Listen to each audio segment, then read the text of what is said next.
was 25 years ago today that Amazon was founded. From its beginnings as a humble online bookstore, it's since turned into one of the world's most recognizable companies, starting with innovations like subscription service Amazon Prime in 2005, then the Kindle 2 years later. The share price has even soared since then, and the company expands further into our lives.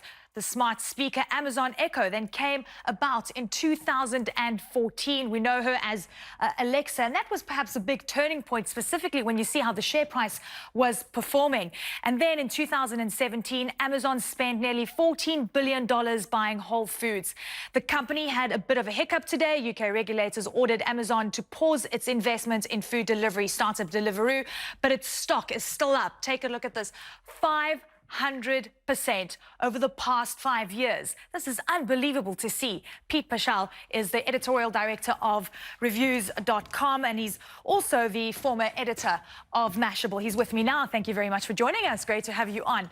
What were you doing in 1995? Oh, wow. In the mid-90s, I was probably almost flunking out of school. Okay. I finished. So it was all good. And then I went to journalism school after that. So it all turned out all right. But it was an interesting time. But it was an interesting time. And not a lot of people had, computers in their homes. Not a lot of people had access to the internet. And not a lot of people would have thought, well, I'm going to use this to buy books online. Right. Why books firstly? I mean, broadband didn't even exist yet. You think about all the things we do online. It was, remember, dial-up, and you had to sort of hook it up to a phone. And this is the environment that Jeff Bezos was coming out with Amazon in, and he needed sort of this streamlined site and experience, and a very sort of focused experience of like selling books online.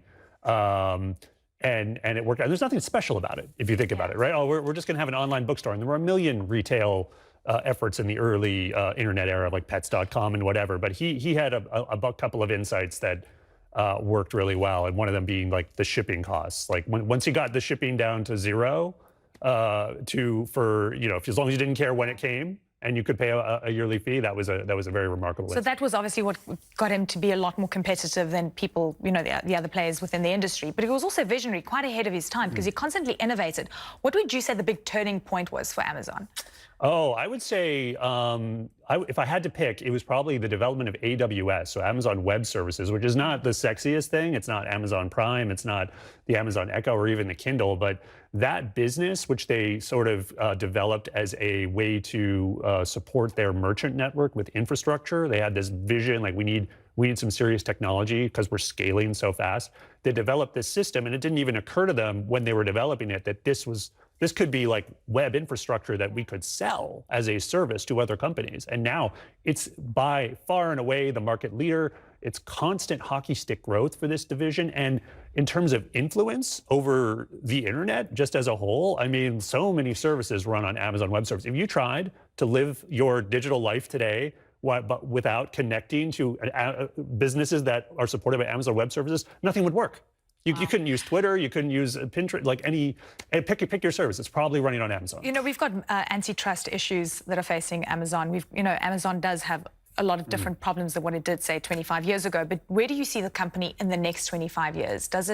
Can it innovate extensively in the next few years to keep it ahead? I absolutely think it can. Honestly, I'm so bullish on Amazon being the influence in tech over the next 10 years. Honestly, if you look at the last 10 years, I think most people would agree that Apple has been the dominant player in tech thanks to the rise of smartphones and mobile and the influence of the iPhone. But throughout all this time, Amazon has been seeding so many things like the Echo, like AWS, Amazon Prime, which they keep adding services to. Of all the tech companies today, Amazon probably has the most influence over our day-to-day lives. I mean, you think about what you do with it, like you order everything.